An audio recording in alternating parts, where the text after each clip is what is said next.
Gracias.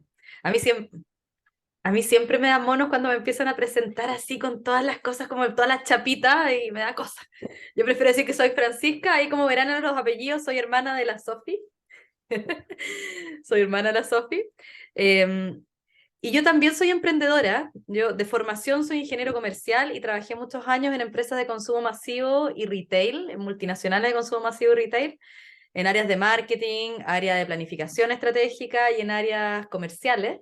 Y el 2016 me independicé y llevo ya 7 años independiente. Tengo una empresa de consultoría estratégica, que es arquitectura relacional, y trabajamos en diferentes procesos a nivel mundial. Yo trabajo con empresas en todos los continentes. Ya, pero todo eso lo pueden ver en LinkedIn, después me buscan en LinkedIn Francisca Di Domenico, la parte entretenida. Tengo un hijo de 8 años que a lo mejor de repente aparece por aquí dando vueltas. Me fascina el deporte, me encanta la música, me fascina comer también como buena italiana, me gusta cocinar y comer. Y esto que estoy haciendo ahora es parte de mi propósito, es parte de lo que me apasiona.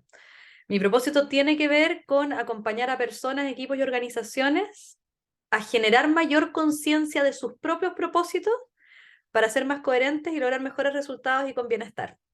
Entonces, esto también tiene que ver con ello.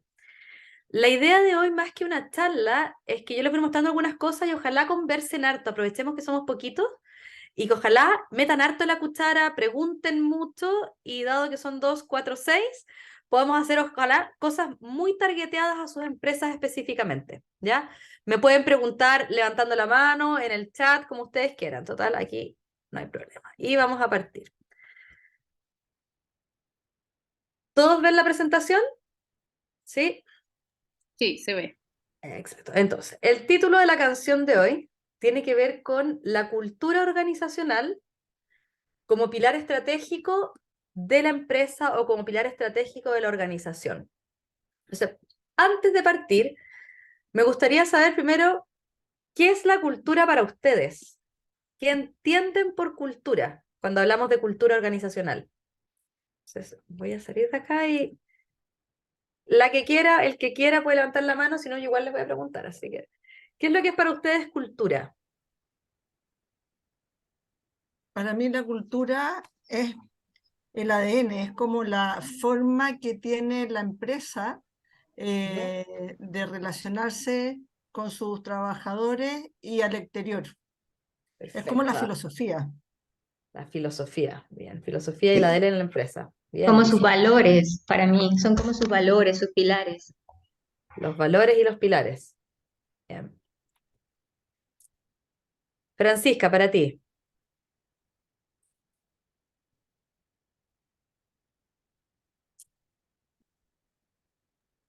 Hola. Hola, Fran. Mira, a mí siempre me ha un poco tenido esa duda existencial entre la misión, visión o cultura, valores.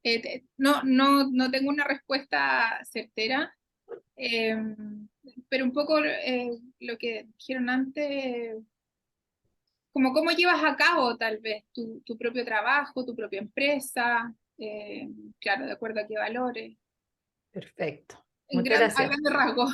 Sí, perfecto. Muchas gracias. Julio nos dice acá en el chat que la cultura son los lineamientos estratégicos de la empresa. Bien, también. Y nos falta Constanza y Denise.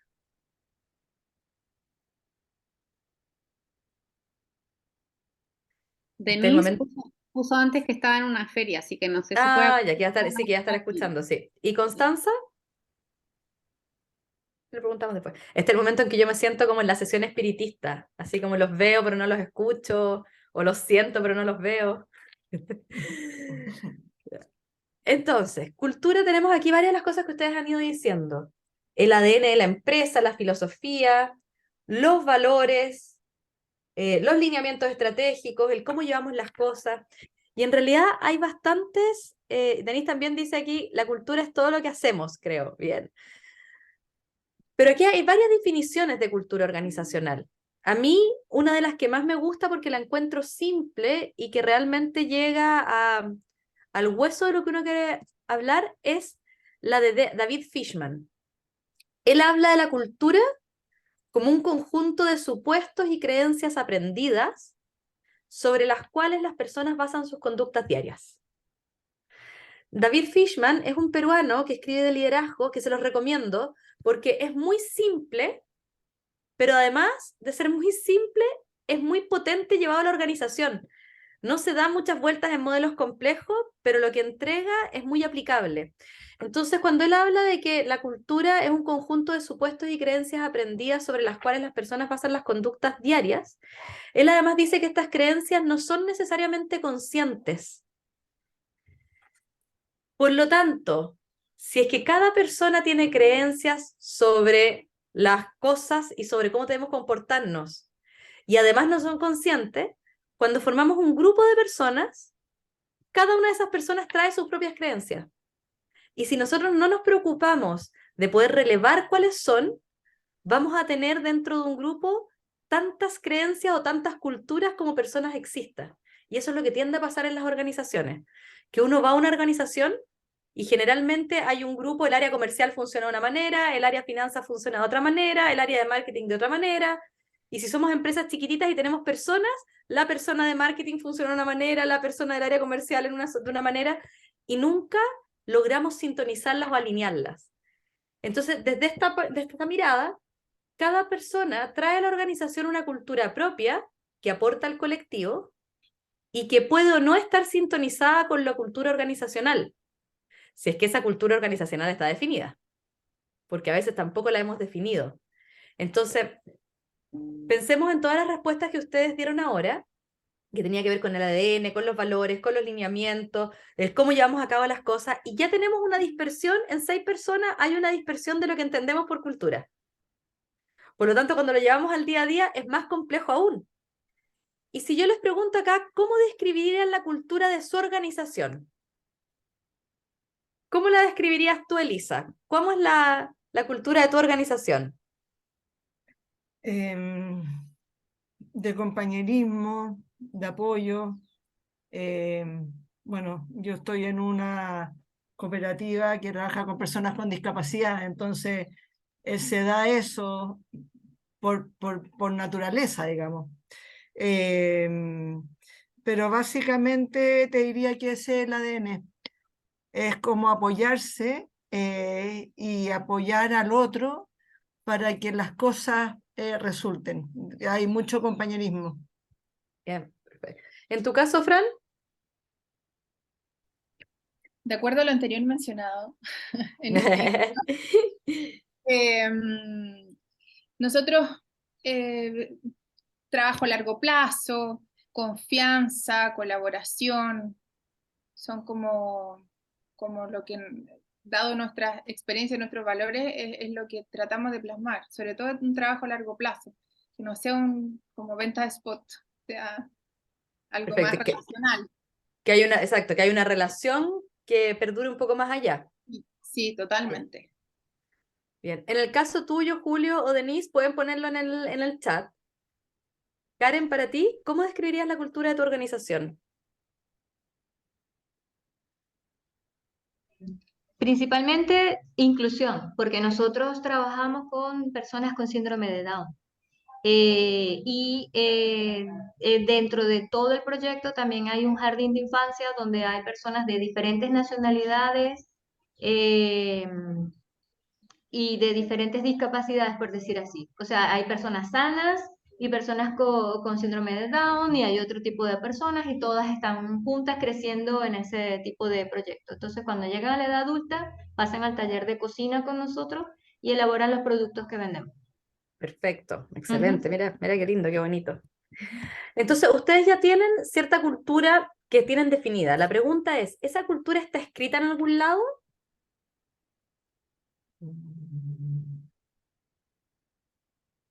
Quizás algunos pueden tener los valores, quizás algunos pueden tener misión. Ya vamos a entrar, Fran, en ver la diferencia entre visión, misión, valores, todo, que es algo que siempre ha quedado muy complejo y yo siento que se mezclan y se entremezclan. Entonces, Daniel Coyle es una de las personas que se ha dedicado a estudiar la cultura, yo le diría, en los últimos años de manera más profunda. Y hace poco publicó un libro que se llama The Culture Code, el Código de la Cultura. Y él habla de la cultura como un conjunto de relaciones vivas que trabajan hacia un objetivo compartido. Por lo tanto, la cultura, dice él, no es algo que uno es, sino es algo que uno hace. Y esta parte de acá que él dice que trabajan hacia un objetivo compartido es muy importante porque Elisa dijo rápidamente que es de la naturaleza del negocio, por decirlo así, de nosotros, la naturaleza de nuestra empresa hace que tengamos una cultura que es de inclusión, una cultura que es colaborativa, una cultura que es de acompañamiento y de apoyo. Entonces, ahí tiene que ver con lo que uno hace. Si esto lo deconstruimos un poquito, la cultura tiene que apalancar nuestro propósito y tiene que apalancar nuestros objetivos. Y es por ello que yo hablo de la cultura como un pilar estratégico de la organización. Generalmente queda relegada la cultura a un área, al área de recursos humanos, ni siquiera al área de personas, al área de recursos humanos, y queda totalmente desconectada de nuestros objetivos estratégicos y queda totalmente desconectada de nuestro propósito. Entonces, esto tiene que ver con qué es lo que nosotros hacemos y cómo lo hacemos.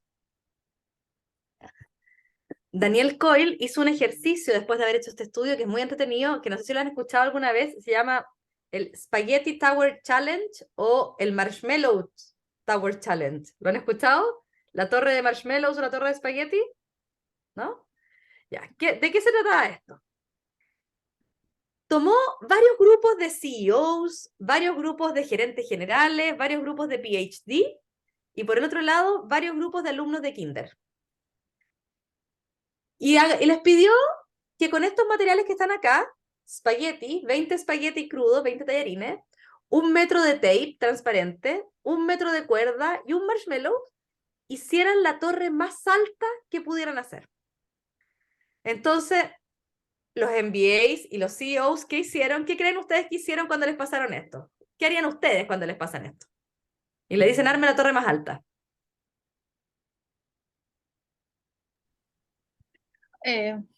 Dale, Fran. Lo primero que se me ocurre es cómo empiezo a hacerlo y después distribuir tareas. O sea, como primero me lo imagino en mi cabeza y después se me ocurre distribuir tareas. Perfecto. Bien. ¿Quién más? ¿A alguien más se le ocurre otra forma? ¿Elisa?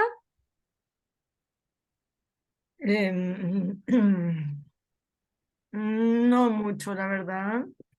Estoy pensando, no sé, porque depende. Si quiero dar como más base o si ¿Ya? quiero dar como más altura solamente. La torre tiene que tener cierta base. Entonces, si pesco todos los elementos y los uno hacia arriba, claro, queda como una cuerda nomás, no sé. Ya, bien.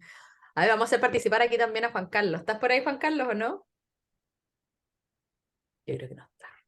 No vamos a dejar en evidencia, entonces Juan Carlos no. Mateo, ¿tú estás por ahí Denise, o no? ¿O Denise Denise? puso en el chat. Ah, a Claramente. ver. A ver, ¿Lo espérame. leo? Ya, ¿qué puso Denise en el chat? Denise puso pegar los fideos con tape y ponerlos sobre el marshmallow. Ah, bien, súper bien también, muy bien, Denise. Acá se me olvidó una instrucción. Es que el marshmallow tiene que quedar en la punta. Súper importante la instrucción. Pero esto está excelente, súper buena idea. Mateo, ¿tú querías? Eh, bueno, con un pedacito de tape pego el marshmallow al techo y bajo con la cuerda y con los espaguetis hasta el suelo y ahí lo pego la otra punta con el tape.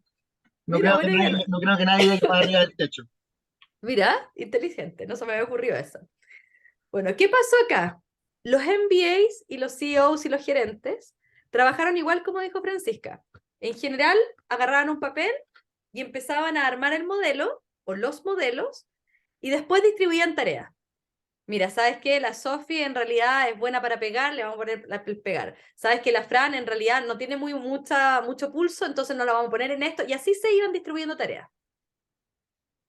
Repitieron el ejercicio aproximadamente con 200 grupos de MBAs y con 200 grupos de kindergarten. ¿Qué fue lo que pasó? Que en todos los grupos de kindergarten lograron mayor altura que los MBAs y los CEOs. El promedio de altura de los MBAs y CEOs fue de 25 centímetros. las torres. El promedio de altura de los kindergarten fue 65 centímetros. Entonces aquí, por ejemplo, vamos a mostrar la torre de los kindergarten, y usaban el tape, no tenían más marshmallows, estos son tapes, versus los de los CEOs. Si ustedes lo googlean, se van a impresionar con las torres que armaron los niños de kindergarten. Son una cosa impresionante. Entonces, ¿qué fue lo que pasó acá? No era que los niños de kindergarten fueran más inteligentes, era que trabajaban en conjunto de una manera más inteligente. Y ahí empezó a trabajar después Daniel Coyle lo que llamaba el Culture Code. Entonces, el código de la cultura tiene que ver con equipos que al sintonizarse de una manera específica, terminan trabajando de manera más inteligente que equipos formados por personas muy inteligentes.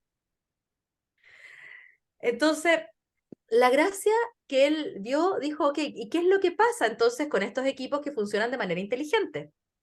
Y empezó a estudiar, aparte de los niños de kindergarten, equipos que eran exitosos como Google, los Clippers, que son los San Antonio Spurs, que son jugadores de básquetbol, y varios equipos más. Incluso estudió a una banda de ladrones de joyas de Estados Unidos que ha sido la más exitosa en los últimos no sé cuántos años, para poder ver diferentes organizaciones.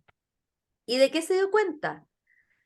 Nuevamente que la cultura, como decíamos, es el conjunto de relaciones vivas que trabajan en un objetivo compartido.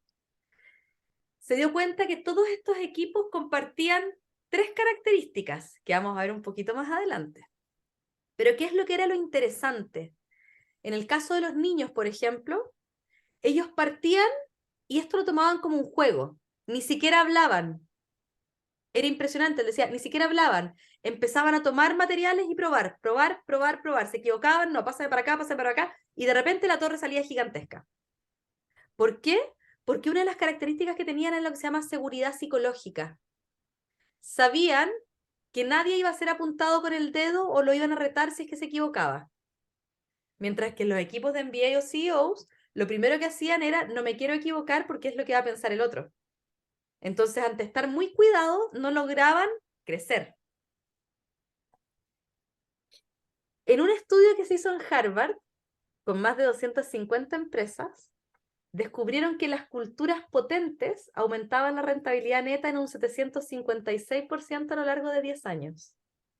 Imagínense esto, 756% de la rentabilidad neta, solo por poner el foco en la cultura y que la cultura fuese potente.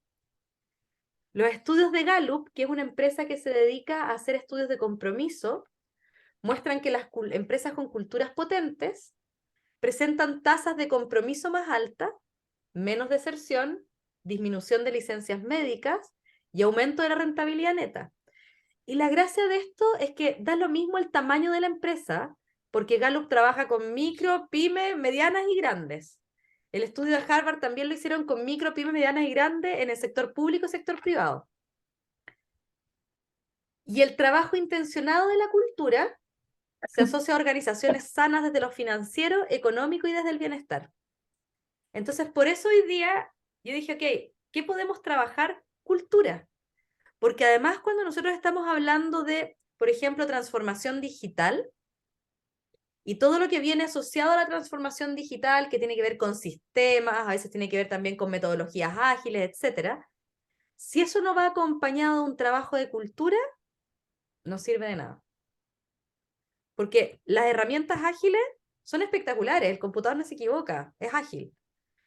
Pero cuando le pedimos a 2 personas que empiecen a cambiar su forma de trabajar para ser ágiles, ahí viene el problema.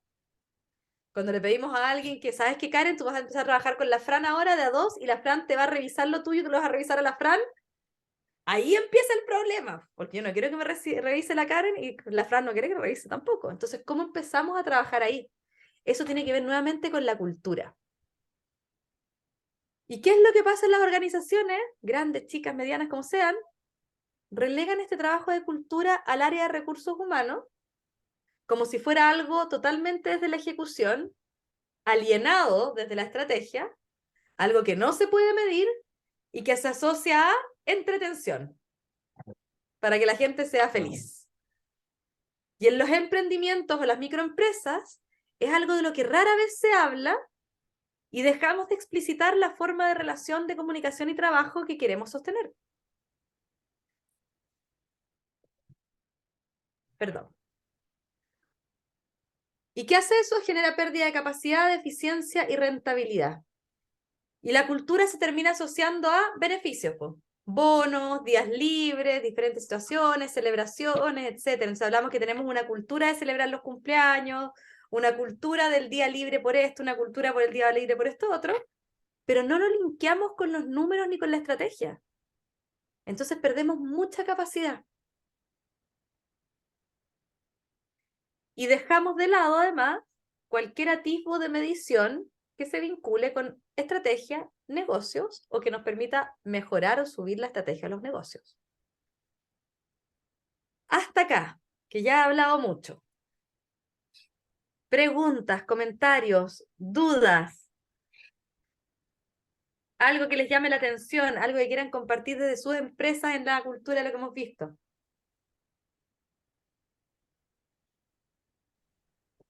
Es que ahí se ve la diferencia en el fondo cuando la empresa es de uno, que como que uno respira la cultura que uno tiene, a diferencia como cuentas de un departamento de recursos humanos, que a lo mejor es como para el papel nomás.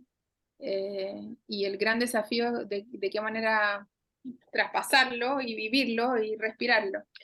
Es un bonito desafío que en el fondo de los dos lados, tanto una empresa para abajo o de un emprendimiento para arriba, ir formalizando también y ponerlo, como dices tú, en una pared, o sea, en un cartelito. Porque uno lo Exacto. vive nomás, lo vive en el día a día. Sí, tú lo respiras. Sí, las personas lo respiran cuando son dueños de empresas. O sea, yo respiro lo que significa arquitectura relacional. Sin embargo, también me he preocupado de que las personas que trabajan conmigo ir traspasándolo y tener ciertos artefactos específicos que permitan sostenerlo.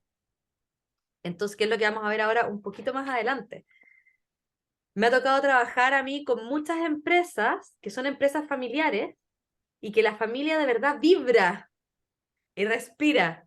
Pero empresas familiares que han crecido mucho y dicen, ok, ¿cómo traspaso esto? Éramos 20 personas, ahora somos 40, ahora somos 100. ¿Cómo lo empezamos a traspasar? Porque tampoco se puede depender solo de la figura del dueño. Porque ¿qué pasa si el dueño de repente dice, sabes que yo no quiero estar o me voy de vacaciones? No podemos depender solamente de que toda la gente vaya como satélite alrededor del dueño para que esta cultura se sostenga. Y sobre todo en los emprendimientos que yo estuve mirando la página, la vitrina completa, estuve mirando todas las empresas de ustedes, que yo veo que son todas empresas con alma. ¿Cómo hacemos que eso se traspase a cada una de las personas que entra dentro de la organización? Que el alma se traspase y además sostengamos los resultados, porque son las dos cosas. En nuestro caso, por ejemplo, buscamos que todos participen, desde los apoderados, los tutores, todos tenemos que estar involucrados. Y si, por ejemplo, se hace alguna actividad, se busca que todos participen. Y esa es la forma como de generar compromiso con lo que se hace, porque de otra manera no seríamos como islas. Exactamente, serían islas. Y a veces las islas no son malas, es que hay puentes que las conectan. En el fondo es cómo conectamos. Y hay una entrevista que le hicieron hace unos años al CEO de Louis Vuitton, porque se dieron cuenta que es una de las empresas productoras que a nivel mundial presenta la menor cantidad de problemas en el proceso de... Ay, siempre se me olvida el nombre. Oh, se me fue el nombre. El proceso productivo cuando estás chequeando la calidad, en el proceso de... Oh, ¿Validación? control de calidad. Control de calidad. Eso me refiero. Entonces, es el que presenta en el control de calidad la menor cantidad de rechazos porcentuales versus un montón de empresas más del mundo. Entonces le preguntaron qué es lo que hacía él y cómo capacitaba a la gente que era operaria, para que hubiese tan bajo rechazo. Y él dijo, esto no tiene que ver con la parte técnica. Dijo, nosotros contratamos personas que en su día a día respiren y vivan la excelencia y la belleza. Y así nos aseguramos que la belleza y la excelencia esté todo el día acá. Lo otro se puede aprender. Decía, pero eso no se aprende. Entonces ahí tú tienes a alguien que respira y vive la cultura. Entonces, ¿cómo uno se asegura a través de los procesos de selección que está seleccionando personas que están sintonizadas con la cultura? La pregunta sería, ¿qué es lo que ustedes viven y respiran en su día a día? Cuando Elisa dijo, está en la naturaleza, ¿qué es lo que hay en la naturaleza? En el caso de ustedes en la organización. ¿Qué es lo que hay en esa naturaleza? ¿Qué es lo que tienen que traer en el día a día? Para que la gente también lo viva y lo respire. Entonces, ¿qué fue lo que encontró Daniel Coyle en su estudio? Descubrió que en estos equipos de alto desempeño había 3 mensajes que siempre estaban presentes hacia sus miembros desde la cultura. El primer mensaje era, tú perteneces. Y ese mensaje lo daba el gerente general a sus gerentes, los gerentes a sus subgerentes a los que vienen, el dueño a su equipo, lo daban, era todo el mundo siempre estaba con el mensaje de tú perteneces. El segundo mensaje es, aquí es seguro hablar, que tiene que ver con esta seguridad psicológica. El tercer mensaje es, tenemos un propósito. Y esos 3 mensajes hacían que las personas estuviesen realmente comprometidas y dieran su máximo.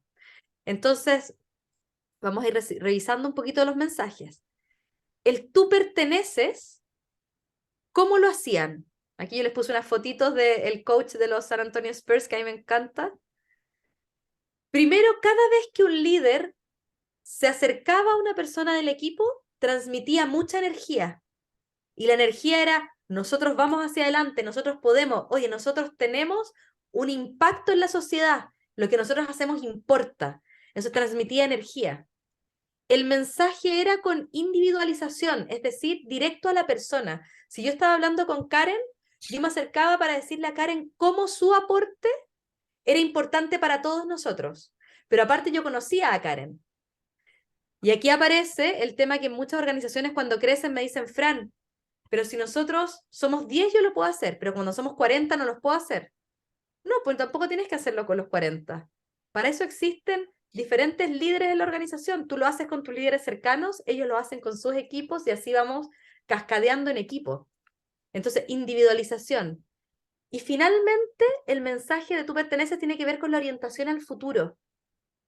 Porque la persona se siente parte de algo que sigue creciendo, por lo tanto se siente parte del aquí y el ahora, pero también hacia el futuro. Entonces, cada mensaje del tú perteneces tenía energía, individualización y orientación al futuro.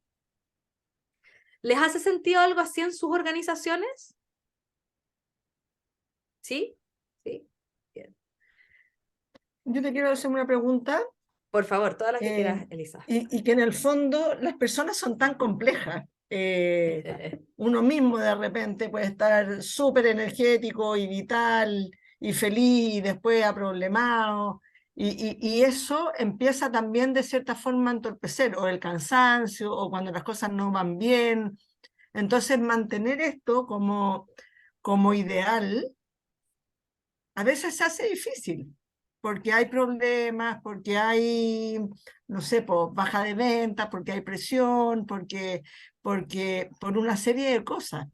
Entonces, ¿cómo manejarlo ahí? Porque si bien es cierto, claro, hay una cultura base y pueden haber personas que lideran esa cultura,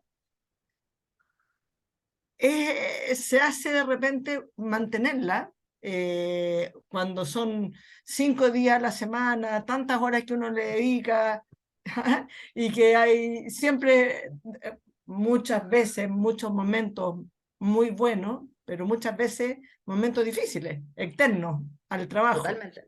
Bueno, ahí entra una variable que tú la dijiste muy bien, cuando dijiste uno está cansado, está agotado, entra una variable que hasta hace muy poco no se veía a nivel organizacional y ahora una de las variables más importantes que tiene que ver con la gestión emocional. La gestión emocional y poder entender y decodificar los tonos emocionales de las personas y de los equipos es una de las variables más importantes, te diría yo, hoy en día para poder trabajar. Entonces, es totalmente válido que las personas estemos cansadas, que estemos agobiadas, que no queramos más y que estemos en buen chileno. Ahí Juan Carlos y Mateo se tapan los oídos. Estemos de repente emputecidos y no queramos más y queremos mandar toda la punta del cerro. Y eso está bien sentirlo. El tema es cómo lo gestionamos. Entonces entra toda esta parte de gestión emocional que aquí en esta charla, para no quitar tiempo, no tiene cabida, pero Elisa, tú escríbeme y yo feliz te puedo compartir modelos, y les voy a poner aquí por el chat uno que les va a servir mucho, que se llama el modelo de agilidad emocional de Susan David. Susan David, ahí lo escribí bien. Susan David desarrolló un modelo completo para trabajar la gestión emocional, lo que llama agilidad emocional a nivel laboral. En el libro, que está en español y en inglés, muestra el modelo con 5 pasos, y yo lo he aplicado con personas, con mis coaches, y lo he aplicado en organizaciones, y es muy potente. Entonces, desde la cultura, para ir a tu pregunta, uno tiene que intencionar artefactos específicos que permitan sostener la cultura más allá de una persona, porque tú no puedes estar tú solamente empujando la cultura. Necesitas que la organización, como un sistema más amplio, sostenga esta cultura. Si no, es agotador para el líder. Esto es como cuando la gente pregunta cuál es el líder ideal y le empiezan a poner 5.000 características al líder, y digo, pobre líder, pues va a quedar agotado. Entonces tiene que tener un sistema mucho más amplio que sostenga la cultura, que lo vamos a ver ahora en un par de slides más, cómo poder sostener ese sistema. Pero ahí les abro a todos los que están acá, o sea, cualquiera de ustedes, si quieren, me contacta, tienen mi nombre ahí en el LinkedIn, la Sofi les puede pasar el correo, y yo feliz de entregarles más información y material o imponer ideas, ya eso siempre queda abierto. Entonces, este es el primero, desde el tú perteneces. El segundo tiene que ver con el es seguro hablar en el equipo. Y es que las personas se sientan que está bien ser honesto y abierto, que es seguro arriesgarse dentro del equipo, que no vamos a ser apuntados con el dedo si nos equivocamos, que podemos estar en desacuerdo y que podemos equivocarnos. Y todo eso se llama seguridad psicológica. A diferencia de la confianza, que es 1 a 1, la seguridad psicológica es una capacidad que se genera en equipo. Entonces, bastaría que uno de los 10 que está acá no se sienta seguro para hablar, para que este equipo no esté generando seguridad psicológica. Por lo tanto, la seguridad psicológica es algo intencionado, que hay que estar evaluándolo, y que además hay que estar guardándolo, hay que tener guardianes de la seguridad psicológica. Y por último, tenemos un propósito. Esto tiene que ver con, primero, definir nuestro propósito, tener artefactos que recuerden el propósito, y siempre estar recordando el para qué hacemos lo que hacemos, el significado. ¿Para qué hacemos lo que hacemos? Y finalmente, ¿por qué es importante? Porque hay dos cosas diferentes. Uno es el significado, que es interno, y el otro es el impacto, que es hacia afuera, es lo externo. ¿Cuántos de ustedes tienen definido un propósito en su organización? Voy a salirme de acá para poder ver las manitos. Espérense, dejen salir de acá. Ya. Ahora sí, levántenme la manito. Karen, Elisa, ¿tienen definido un propósito? Julio, Denis y Constanza, ahí no los veo, pero sé que están con mala señal. Y tú, Fran, ¿no tienes definido el propósito? Porque claro, está entre la visión, la misión, el propósito. Pero sí hay algo. Sí hay algo. ¿Cuál es el propósito que tienen ustedes, Fran? O sea, como empresa, como Cerveza Más 56, es ser la cerveza artesanal de Chile, ¿sí? Como representativo a nivel nacional y ojalá mundial el día de mañana. Perfecto. En el caso de ustedes, Karen. Nosotros brindamos en sí educación gratuita para personas con síndrome de Down. Entonces nuestro propósito es sostener ese proyecto en el tiempo, y las mermeladas que nosotros hacemos van a beneficio de sostener ese proyecto. Y ya nosotros estamos a nivel nacional desde hace 20 años, y bueno, eso es lo que se busca. No sé si lo dije bien porque estoy como un poco acelerada, pero por ahí es. Tranquila. Bien, muchas gracias. Y en el caso tuyo, Elisa, ¿cuál es el propósito? Ser un referente de inclusión laboral internacional, y, bueno, lograr ser sostenible y sustentable. Perfecto. Ya. Todos esos propósitos que ustedes me dijeron no son propósitos. Y en general, yo les diría que hay algunos que son, por ejemplo, el que dijo Fran es una visión. El que dijo Elisa es más una misión, porque está también ahí mezclado con el sustentable y con algunas cosas más técnicas. Y el de Karen también es una visión. Entonces, esto es bien importante. Me voy a saltar algunas láminas porque creo que esto es importante para poder conectar con lo que con lo que ustedes en realidad quieren lograr. Voy a mostrarles este y voy a una más entretenida. Fran, ¿qué era lo que dije yo? ¿Era visión o misión? Visión, la tuya era una visión. Sí, Ya, ok. porque tú dijiste, ahora te voy a explicar por qué es una visión la tuya. Primero, para cerrar esta parte de cultura, tenemos que entender que primero tiene que ser intencionada. Por lo tanto, tenemos que ser conscientes de la cultura que queremos estructurar. Tiene que estar conectada con nuestros objetivos estratégicos, con el que cada uno de ustedes dijo ahora, la cultura tiene que apalancarlo. La cultura tiene que estar sintonizada con el propósito, tenemos que evidenciarla en el día a día a través de artefactos y tiene que ser nutrida y regenerada de manera constante. Entonces, cuando nos vamos, déjenme saltarme de acá porque me quiero ir al propósito porque esto es muy, muy importante. Cuando nos vamos al propósito, efectivamente, como decía Fran, aparece la visión, aparece la misión, aparecen todas estas cosas. Lo más fácil es entender la visión como la estrella del norte. ¿Hacia dónde vamos y qué es lo que nos inspira? Entonces, Fran dijo, quiero que la cerveza más 56 sea la mejor cerveza de Chile y ojalá del mundo. Esa es tu estrella del norte, esa es tu visión. La misión es ya el cómo de eso, es algo más estructurado, es más técnico y por lo tanto generalmente contiene tiempos y contiene palabras como las que dijo Elisa, efectividad, eficiencia. Entonces es algo más como. Y el propósito es la energía que nos mueve, el propósito es la energía movilizadora. Piensen siempre el propósito como la energía que los mueve. Entonces, ¿cómo nosotros instalamos cultura? Con primero lo primero, po. ¿Para qué existimos? Ese es nuestro propósito. Si yo les pregunto, ¿para qué existe Karen? ¿Para qué existe la empresa Francisca? ¿Para qué existe Elisa? ¿Para qué, Karen? ¿Para qué existen ustedes? Para brindar educación de calidad a personas con síndrome de Down, no. Es que estoy enredada, porque como nosotros tenemos la marca a la huerta de la esquina, ahí lo que buscamos es, nuestro propósito es entregar herramientas útiles para que esos chicos sean autónomos en el trabajo que hacen en la cocina. Ese es nuestro propósito de esa cocina, ese es el propósito ¿Ya? de esa marca, de ese producto. ¿Sí? Y que eso se visibilice, pero en fondo es que los chicos tengan herramientas. No sé cómo decirlo. Ya, yo voy a tomar la palabra que dijiste antes, que sí se visibilicen. Cuando tú tienes un propósito, cuando el propósito está claro y el propósito es profundo, los qués pueden ser muchos. Puede ser la marca de mermelada, puede ser el lugar donde los educas, puede ser una marca de cuchuflis, puede ser un instituto técnico. Entonces el propósito es algo mucho más profundo.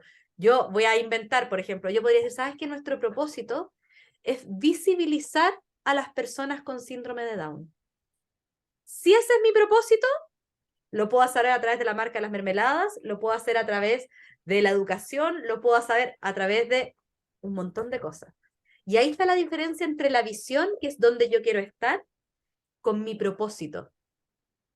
Por lo tanto, el propósito es más profundo. Simon Sinek, no sé si lo han escuchado, si no lo han escuchado, se los voy a poner en el chat también para que vayan buscando acá un poco de info. Simon Sinek. Él se ha preocupado mucho de estudiar y trabajar el propósito. Tiene una charla TED que se las recomiendo, después ahí la pueden buscar. Pero en esa charla TED, lo que él hace es que él habla de el Golden Circle, este círculo dorado. ¿Qué fue lo que se dio cuenta Simon Sinek al estudiar muchas organizaciones y muchas personas? Que generalmente las personas y organizaciones hablamos de lo que hacemos, de esto que tiene que ver con los resultados, con los efectos, con la visión o con el destino. Entonces yo me presento y les digo, mira, ¿sabes qué? Yo soy Francisca Di Domenico, soy ingeniero comercial y tengo una empresa de consultoría. Y me estoy presentando desde el qué. Y algunas personas se presentan desde el cómo y algunas organizaciones, que tiene que ver con las prácticas, con los procesos, con los hábitos, con nuestra misión. Y hasta ahí llegamos. Entonces yo les digo, ¿sabes qué? Yo soy Francisca Di Domenico, soy ingeniero comercial, tengo una empresa de consultoría en la que trabajo acompañando a las empresas a desarrollar sus propósitos. Y hablé de mi misión y de mi destino. Pero eso en realidad no conecta con la gente. No logro sintonizar y no logro movilizar. Se dio cuenta que las empresas y personas que sintonizan y conectan no hablan desde afuera hacia adentro, hablan desde adentro hacia afuera y hablan desde el para qué hago lo que hago, desde el sentido, desde el significado. Entonces él da un ejemplo muy bueno. Dice, si Apple fuese como cualquier empresa y se comunicara de afuera hacia adentro, diría, mira, yo soy Apple, me dedico a hacer teléfonos, no sé cuál es mi teléfono, me dedico a hacer teléfonos y a hacer computadores. Mis computadores son súper lindos, son súper fáciles de utilizar, son simples de usar. Aquí está, te vendo un computador. ¿Y la gente qué diría? Computador. Pero lo que Apple hace es que se comunica de adentro hacia afuera. Entonces dicen, porque nosotros creemos en cambiar y desafiar constantemente el status quo, y creemos que eso debemos hacerlo a través de productos bellamente diseñados, fáciles de utilizar y que siempre están en la moda, nosotros resulta que todo eso es un computador, o puede ser un celular, o puede ser un iPad, o puede ser un iWatch, o puede ser un lo que sea. Y eso conecta. Entonces acá la invitación es a pensar en lo que ustedes hacen. Primero, el qué están haciendo y darle una vuelta al para qué lo hacen. El mejor ejemplo aquí me salió el tiro desde Karen, porque ustedes hacen dos cosas. Tú me hablaste de la educación y me hablaste de las mermeladas. Y las hablaste justamente como si fuesen dos propósitos diferentes. Pero quizás son dos misiones diferentes, porque son dos caminos diferentes. Pero la energía que mueve a ambos es la misma. Entonces aquí para la Fran que preguntaba, ¿cuál es la energía que mueve a Cerveza Más 56? ¿Cuál es el sentido? ¿Por qué nació y para qué nació? Buena pregunta, porque ahí hay un sentido particular y otro de la empresa. ¿Ya? El particular. El mío fue ser independiente, crear una marca, difundirla y que perdure. Como una creación de algo de ser, de que yo lo creé y que somos una, o sea, con mis socios, y somos una empresa y poder hacerla, crearla y ser independientes, autosustentar, contratar gente, más que la cerveza propiamente tal. Exacto. Y la cerveza en el fondo vino como la segunda derivada de hacer algo distinto, algo entretenido que fuera rentable. Ese fue finalmente tu qué. Claro, Cuando uno tiene yo también trabajé en banco y retail, entonces yo también estuve dentro de cuatro paredes, Sí, trabajando pues. muchos años. Cuando uno tiene claro el para qué y tiene claro el cómo, los qués pueden ser muchos. Entonces yo después le voy a mandar a Mateo y a la Sofi un pequeño ejercicio de preguntas que les va a servir para poder definir su propósito. A todos, a mí. Sí, no, por eso lo mandar a la Sofi y a Mateo para que se lo manden a todos ustedes. Ah, Sí. vale. Sí, porque hoy me hubiese encantado alcanzar a hacerlo hoy día, pero como las charlas son cortitas, son de 1 hora, no vamos a tener tiempo de hacerlo hoy día. Pero se puede trabajar ese ejercicio para que ustedes realmente conecten con el propósito. Porque entendiendo este propósito, ustedes después definen los cómo y finalmente el qué. Lo que pasa es que uno tiende a hacerlo al revés. Uno dice, ya, yo me voy a... Fran, voy a tomar tu ejemplo. Yo me quiero independizar. ¿Qué hago? Y todos partimos preguntándolo así, ¿qué hago? Nos vamos inmediatamente al qué, sin pensar primero el para qué. ¿Qué es lo que me mueve? Porque finalmente cuando hablamos del propósito, estamos hablando del ser. Luego hablamos del hacer y finalmente del lograr. Entonces, la gracia es que la energía sigue la atención. Donde ponemos la atención va la energía. Entonces, si ponemos la atención en el propósito, esto realmente vincula y conmueve el resto y sintoniza. Porque la sintonía es estratégica, la alineación es ejecucional. Entonces tenemos que sintonizar desde el propósito y alinear desde los objetivos. Pero la sintonía es lo que nos va a movilizar. Cuando hablamos de alinear, hablamos de objetivos, desde el plan, desde el cumplir, desde los KPI, desde los OKR, lo que ustedes le quieran poner. Pero cuando hablamos de sintonizar, estamos hablando vibrar en una frecuencia similar, conectar desde aquello que hace sentido, sentir que lo que hacemos importa, impacta y aporta. Por lo tanto, si estamos cansados, si estamos agotados, si ese día estamos atravesados, lo que hacemos importa, impacta y aporta. Y eso nos energiza. Y si Elisa está agotada y cansada, no importa porque yo la voy a apañar. Porque a mí me importa, porque yo genero impacto y porque yo aporto. Entonces le doy la mano para que ella descanse mientras yo puedo trabajar. Y la sintonía viene desde el sentido, desde el propósito y desde la coherencia. Y eso viene ¿desde dónde? Desde nuestro propósito. Por lo tanto, cuando hablamos de cultura, estamos hablando principalmente de tener claridad de cuál es nuestro propósito. Y una vez que tenemos claro el propósito, trabajar en los cómo. ¿Cómo nosotros vamos a sostener las formas de relación? ¿Cómo vamos a sostener las formas de trabajo? Y no solamente hacia adentro, hacia afuera. Entonces creo que esto es un muy buen ejemplo porque estamos trabajando en este taller donde ustedes son proveedores de Unimark, pero el taller está gracias a Unimark. Entonces nosotros podemos hacer, y la ACET, estamos diciendo, estamos en un entorno y en un ecosistema, que es un ecosistema que le importa el impacto, es un ecosistema que se preocupa. Por lo tanto, ¿cómo nosotros hacemos eso y cómo lo llevamos también hacia adentro de la organización? Entonces, para cerrar en estos últimos 5 minutos, antes de que mi hermana, que yo sé que ella se preocupa de los espacios y los horarios así al pie de la letra, no como yo, que yo siempre me paso, ¿cómo nosotros podemos estructurar esta cultura?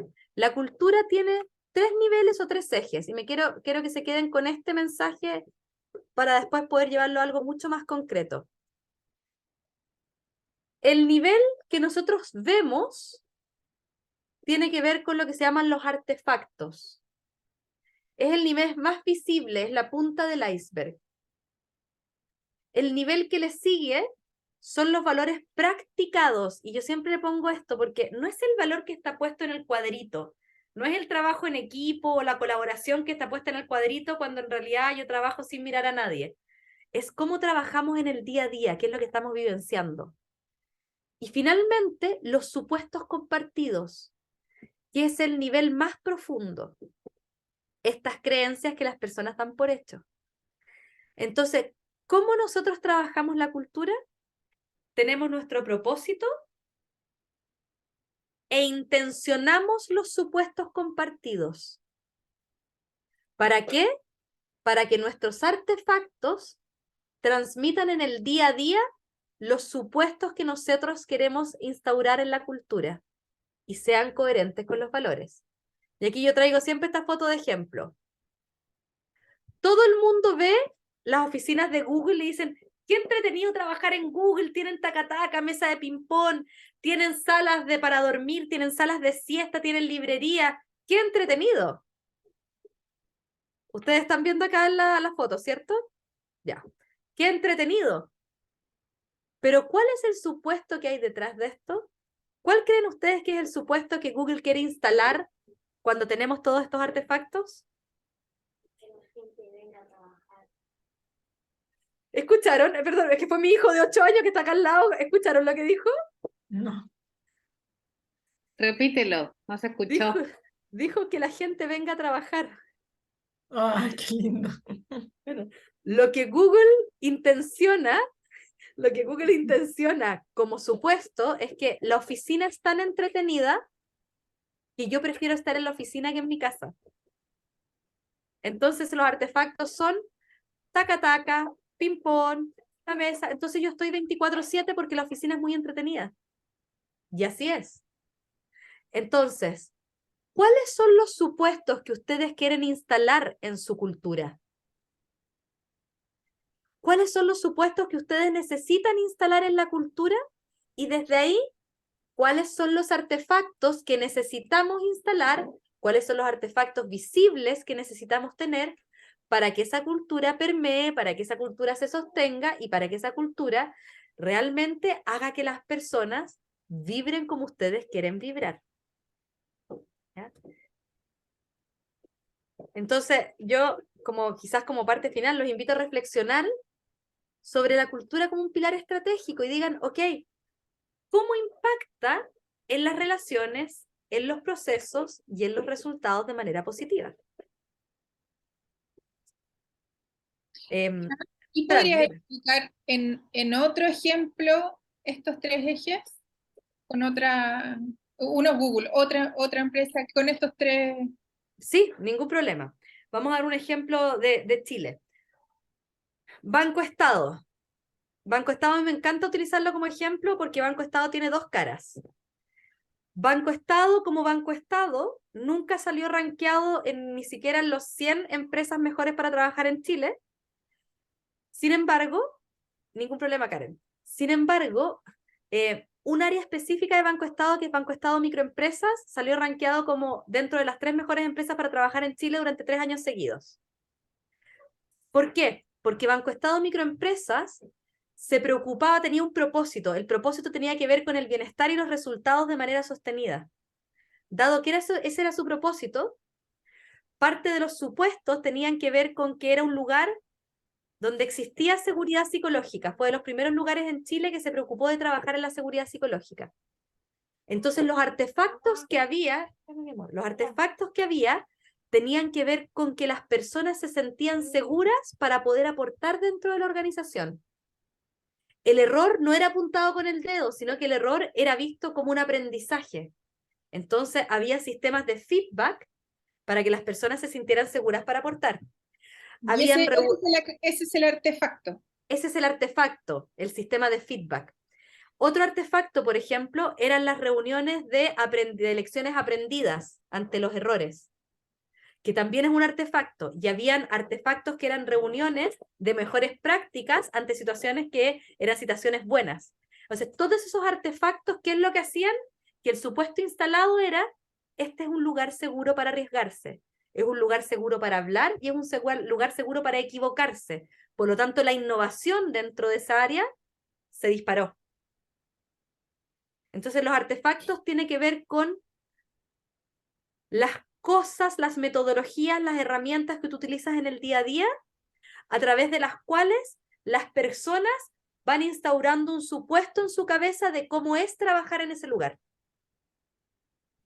Buenísimo. ¿Y los valores practicados? Y los valores practicados tienen que ver con que tú definiste tus valores, suponte que defines la colaboración, que eso se evidencie en el día a día y que haya artefactos colaborativos, porque a mí me ha pasado en organizaciones que la colaboración es un artefacto, pero no hay tiempo para juntarse, no hay tiempo para hacer reuniones. No tenemos tiempo, es que Fran, no tenemos tiempo porque tenemos que ir a los objetivos. Versus una empresa que estoy trabajando yo, una empresa de ingeniería holandesa gigantesca, y que vimos que teníamos que trabajar teníamos que trabajar unos proyectos que eran proyectos del área de personas, del área ni siquiera de personas, eran proyectos colaborativos, y el gerente general me dijo, Fran, no te preocupes, yo voy a crear un centro de costos para que carguemos las horas de los ingenieros a este proyecto. Y se dieron 12 horas por persona, 50 personas, mira la cantidad de horas, 12 horas durante 3 meses para que las personas pudieran trabajar en los proyectos que tenían que ver con seguridad psicológica. Ahí tienes coherencia en los valores. Entonces, los valores tienen que ver con la coherencia en el valor en el día a día. ¿Ya? Eso. Perdón que me haya pasado, Sofi, perdón, Mateo, perdón, Juan No, Carlos, pero No te preocupes. Fue una Pero sesión estos súper temas, interesante. es difícil 45 minutos para los temas. Sí. No hay problema. Sí. Espero que les haya gustado, espero que les sirva. Yo le voy a mandar la presentación entera a la Sofía y Mateo para que se las pase y por favor, yo soy Genial. como yo digo, copy please. Esto no me sirve de nada dejármelo yo, úsenlo y se los mando en PPT para que lo usen y lo reutilicen todo lo que quieran. Muchas Muchas gracias, Fran. gracias. Ha sido mi taller favorito. ¡Qué bueno, qué bueno! Qué bueno saberlo. Recuerden Muy bien. contestar la Sí. encuesta de satisfacción. Sí, muchas Ya, gracias. listo. Gracias a ustedes, que estén muy bien. Muchas gracias, que Gracias, estén muy Fran. bien. Ya, un abrazo. Nos Chao, vemos. Nos chao. vemos. Chao, Gracias. chao. Chao. Chao, que Chao, estén muy chao. bien.